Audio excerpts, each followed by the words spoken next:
안진걸 소장님 보시기에는 언제쯤 헌재가 결론을 낼 수 있을 거라고 보십니까? 재판관 3명만 오늘이라도 임명되면요. 네. 내일이라도 저는 1월 말? 1월 말. 한 달 정도? 그게 크게 올해는 안 갑니다. 올해는 안 갑니다. 걸릴 그런 재판이 아니다. 최상목은 어떻게 저는 뭐 재판관 임명한다? 모르겠습니다. 어제 참사가 있었고 네. 오늘까지는 정말 정신이 없지 않겠습니까? 예. 내일 정도라도 임명할 가능성이 있다라고 봅니다. 아, 임명한다? 체포영장까지 이렇게 발부됐는데 예. 못 버팁니다.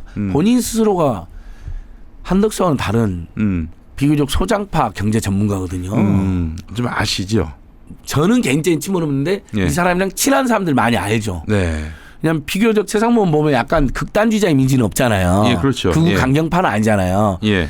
그 아마 그날 국무회의에서 가장 강하게 반대한 사람이라고 알려져 있거든요. 그럼 그다음에 지금 예를 들면 한덕수가 3일 임명 안 하니까 환율이 급등하고 주가 폭락한 걸 지 눈으로 봤잖아요. 그렇지. 그리고 지도에 애국의 지도자들의 애국을 경쟁하려고 할 텐데 예. 비슷한 빨리 마무리해야지. 그렇지. 당신이 이렇게 시간 끄면 안 되지. 이것을 국내 모든 이 사람 인맥들이 다 이야기를 한대요. 제가 아는 민주당 국회의원, 민주당 출신 전직 경제부총리 이런 사람들 다 연락을 해요. 알고 있기로는 기획재정부 관료들, 예. 엘리트 관료들 아닙니까? 예. 부총리님 지금 우리 경제를 생각한다면 그것만 생각한다면은 임명해야 합니다. 만약에 뭐 예를 들면 임명을 거부한다 그러면 그날 금융시장은 잿빛이 될 텐데 모든 책임이 다 더 폭락하죠. 부총리님 책임이 됩니다. 최상목이 임명 거부한다면 아마 환율이 1,500원을 돌파할 수도 있고요. 훌쩍 넘죠. 주가는 2,400선에서 2,300선으로도 풍요할 수도 있습니다. 우리 주식 투자하는 분들에게 너무 죄송한 말이지만 아마 그분들도 그런 걱정을 하고 계시니까 제가 거기에 동병상련의 마음으로 이야기해드린 겁니다. 네. 본인이 잘하고 있습니다. 네. 그리고 최상목 개인을 생각해서도 이제 이 사람이 헌법재판소에 임명하고 내란 특검법을 발동을 하면요. 공표를 하면 이 사람은 일관되게 비상계엄을 반대하고 내란 수괴를 처벌하는데 일정을 협조한 사람이 되기 때문에 예를 들면 이 사람이 혹시 혐의를 받는 부분도 정삼 참작이 될 거고요. 국민들이라든지 사법부에서. 그다음에 일종의 범보수 진영에서는 이 사람이 작은 영웅이 될 수도 있죠. 개인적으로도 나중에 또 다른 기회가 있을 수도 있죠. 인생이랑 모르는 거잖아요. 이 사람이 혹시 압니까? 네. 국민의힘 해체된다면 범보수 진영의 대선 후보가 될지도. 그 꿈도 있어 보여. 꿈이 있을 수도 있고. 있어 보여. 근데 우리가 그런 꿈 꾸는 걸 뭘 할 수는 없잖아요. 네. 그런 꿈을 때문이라도 오늘이라도 임명해라 이 사람아. 그렇지. 서둘러야 됩니다. 네. 더 길게 끌 일은 아니고. 항공 참사까지 발생해가지고요. 우리는 지금 생산과 소비는 더 위축됩니다. 네. 불을 뻔하잖아요. 네. 그러면 주가, 투자, 무역, 환율 더 악화될 일만 남아 있습니다. 네. 안타깝게도요. 예, 맞습니다. 그러니까 오늘이라도 최상목은 이제 시신이 다 수집됐잖아요. 네. 너무나 고통스럽지만 네. 그리고 이제 장례 절차에 이제 들어가고 있잖아요. 네. 오늘 오후에라도 네. 임명한다고. 그럼요. 체포영장도 그 결자 해지를 하는 거예요. 예, 맞습니다. 그러니까 체포영장도 발부되었으니 최상목의 머리에서 그 임명 말고 다른 해법을 내놓을 수 있을지 의문입니다. 그 말고는 뭐 대책이 없는데요. 예. 좀 이제 우리도 모르는데 최상목 부부가 또 무속인이었다. 이 변수만 아니라면 임명하겠죠. 실제로 지금 관가에서는 네. 혹시 최상목 부인이 네. 저기 한덕수 부인, 윤석열 부인처럼 이 무속에 휩싸여 있는 사람인가 아닌가 그게 또 관심사래요. 예, 그거 아닌 것 같고 전광훈이가 지금 방금 평화나무가 보도한 바에 따르면은 비행기 사고는 하나님이 사탄에게 허락한 것이다. 하나님이 허락한 것이다. 야 정말 참 별놈들이 다 진짜 이 나라에 목사님 암적 존재가 되고 있습니다. 예. 않습니다. 정광훈이한테 목사로 못하게 하는 그 공문 같은 거 한번 발송해야 되지 않을까요? 저희는 그래서 목사라고 안 해요. 그러니까 안 하시잖아요. 예. 저도 안 하고 예. 개 사입이 나쁜 미치광인데 예. 아직도 예. 보니까 언론에서도 약간 좀 철학 있는 사람들 이렇게 하더라고요. 정광훈 씨라고 말한 기자도 있더라고요. 리터뷰할 때. 예. 근데 대체적으로는 다 정광훈 목사라고 그래요. 예. 아니 시민들한테는 다 누구씨 그러면서 왜 정광훈 씨한테는 사실 목사도 아닌 사이비한테 목사 해주는 겁니까?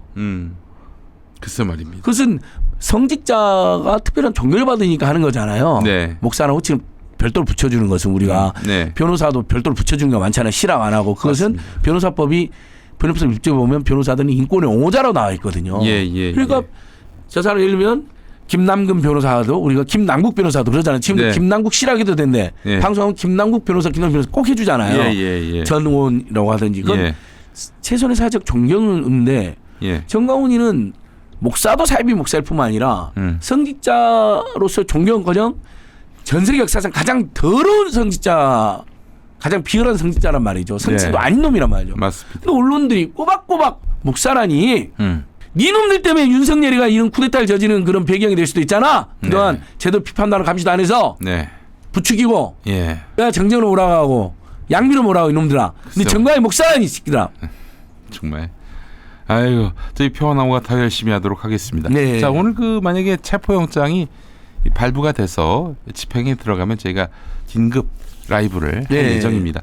아예 그냥 용산으로 갈까도 생각을 하고 있는데요. 저기 뭐 신도들과 저기 응원단하와 함께 우리 한번 벙커원교회 오신다면서요. 교인들하고 사실 어제 그 앞에 가가지고 체포 촉구 시국 예배를 드리려고 했는데 어제 참사가 발생해서 저희가 하루 못했는데 만약에 돌아오는 일요일까지 그런 상황이라면 그럴 리는 없겠습니다만은 저희가 갈 예정입니다. 맞습니다. 오늘 내일 영장이 발부됐는데 시도인들 가로막히고 있다.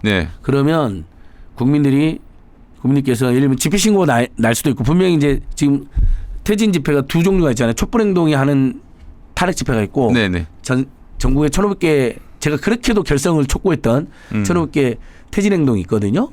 이제 가끔 따라오는 경우도 있고 어쩔 때는 시간차를 달리해서 이렇게 사전 행사하고 이렇게 결합하는 방식이 있는데 분명히 집회를 잡을 겁니다. 그 한강진역 2번 출구 주변이라든지 용산 관제 입구 여기에 보면 한남초등학교 볼복코리아가 있는데 그렇죠. 집회장으로 달려오시고요. 집회도 잡히기 전이라면 그냥 이런 피켓 하나 들고 1인씩 알겠습니다. 그냥 앞에 지나가면서 1인씩 하셔도 되고 목사님 내에서도 뭐 필요하면 내일이라도 긴급 예배라도 오셔도 좋을 것 같습니다. 알겠습니다. 그렇게 진행하도록 하겠습니다. 자, 사실 우리 안진걸 소장님하고 다시 이제 오늘 방송을 했는데 방송하기 그 이전에는 이 윤석열이가 우리가 탄핵을 입 밖에 꺼내도 될 상황이 올 것인가 그 얘기했던 기억이 납니다, 소장님. 그죠? 근데 그러니까 지금 이 상황은 상전벽해의 상황입니다.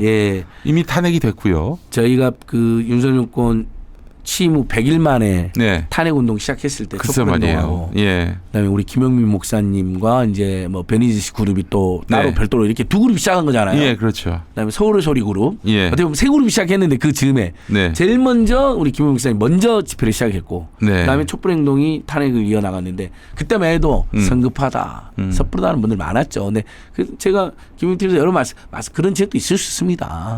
하지만 앞으로 반성을 하거나 중간이라거나 나아질 기미가 조금 했으면 우리한테 섣부르다고 성급하다고 이야기하셔도 되는데 만약에 갈수록 나쁜 짓만 한다면 더 나빠진다면 지금 섣부르다는 비판하시는 건 인정하는데 나중에는 동참해 주십시오. 저희들이 여러 번 이야기했잖아요.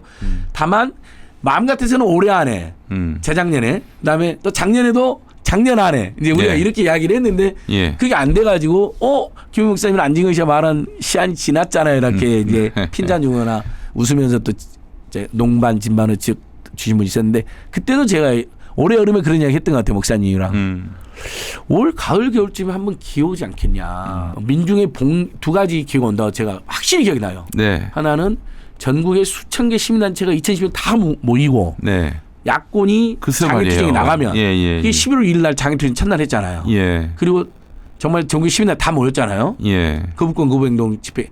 그래서 11월 2일, 11월 9일 쭉 집회 나올 때 사람들 늘어나기 시작했잖아요. 우리 전망이 일부 맞았던 거고. 두 번째, 내부적으로 붕괴될 깜짝 놀랄만한 짓을 저지를 수 있다. 그게 꼭 계엄령이 아니다 하더라도 명태균 게이트든 뭐든. 그렇죠. 근데 최소한 그 전망은 딱 맞아 떨어진 거죠. 상상을 초월할 내부의 붕괴 요인을 발휘할 수 있구나. 우리가 이야기했잖아요. 목사님 저희가. 근데 그게 설마 했는데 이놈들이 계엄으로 내란을 일으킨 거죠. 사실 계엄을 선포할 거라고도 진작에 또 떠들고 다녔는데 제가 진짜 그렇게 할 줄은 꿈에도 몰랐어요. 그러니까 우리가 떠들면서도 그런 때 있잖아요, 여러분. 네. 떠들면서도 네. 이놈들은 이것도 할 놈들입니다 하면서도 속으로는 안 하겠지. 그래도 이것까지는 못할 가능성이 매우 높다 하면서 네. 이렇게 다니죠. 사람이란 게 그렇지 않습니까? 모든 게 확신에 차 있는 것도 아니고 확신에 차 이야기하면서도 아닐 가능성도 있지 이렇게 염두에 두는 거잖아요. 네네네. 설마 이건 정말 쉽지 않아요. 근데 진짜 해버리잖아요. 네. 그래서 미치광이다.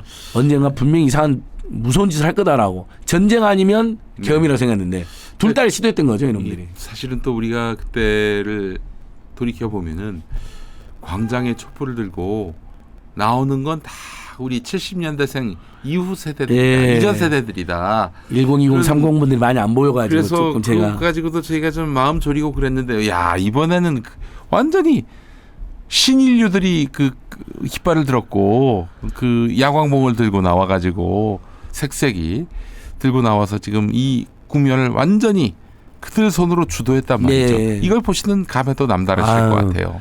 그러니까 애국 기자님들이 그랬다면서요. 대한민국은 근 한 100년, 200년 동안 네, 나라가 위기에 처하면 예, 집안에서 가장 빛나는 것을 가지고 와서 빛나는 나라가 어둠에 처할 때 가장 그렇지. 빛나는 것. 불을 들고 나와서. 동학농민 뭐 전후 의병 같은 경우는 횃불, 예, 그다음에 가장 소중한 농기계, 그 농사 지어야 되는데 막 글쎄 호미 난 이런 거. 예, 그다음에 우리 근래에 들어서는 촛불. 예, 이제는 자기가 가장 소중히 생각하는 응원봉과 예, 핸드폰 불빛 예, 딱 맞아 떨어진 거잖아요. 예, 그래서 빛의 혁명이란 말이 나오고 예, 저는 꼭 빛의 혁명이라는 표현 안 쓰고 좋으니까 응원봉 혁명. 예, 왜냐하면 원래 응원과 시위와 집회와 혁명은 다 비슷한 측면이 있는 거거든요. 예, 내가 좋아하는 연예인을 응원하는 거하고 예, 내가 좋아하는 정치인을 위해서 뛰는 거하고 예, 내가 좋아하는 사회를 만들기 위해서 예, 응원을 사실 일맥상통한 면이 있잖아요. 그렇죠. 뭔가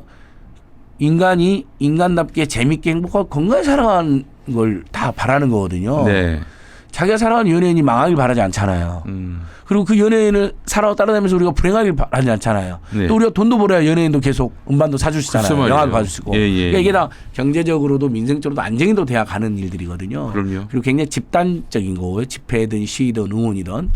그래서 저는 분명히 될 거라고 믿었었습니다. 된다고 여러분한테 말씀드렸고 이제 얼마 안 남았습니다. 네, 다만 10월 4일기 1월 4일까지 이제 국민 애도 기간이 항상 애도하고 추모하고 슬픔 함께 하시면서 그러면서 행동을 같이 하는 거 병행하는 거 절대 나쁘지 않습니다. 예. 예, 우리가 안전한 나라인 줄 알고 무감했고 무심했다. 네. 제가 오늘 오프닝에서 그런 말씀드렸는데 너무 죄송한 마음이고 그러니까 그런 나라를 빨리 안전과 생명이 우선시되는 그런 나라를 만들기 위해 우리가 최선을 다할 것이고 그러기 위해서라도 약간만 덧붙이면 목사님 이런 생각이 들어요. 예, 천재면 어쩔 수 없고 인재면 우리가 규명해서 규탄하고 처벌하고 예방하잖아요. 예, 어떻습니까 여러분? 저는 천재마저도 예방할 수 있는 그런 나라로 가야 되지 않겠습니까? 그럼요. 세대다.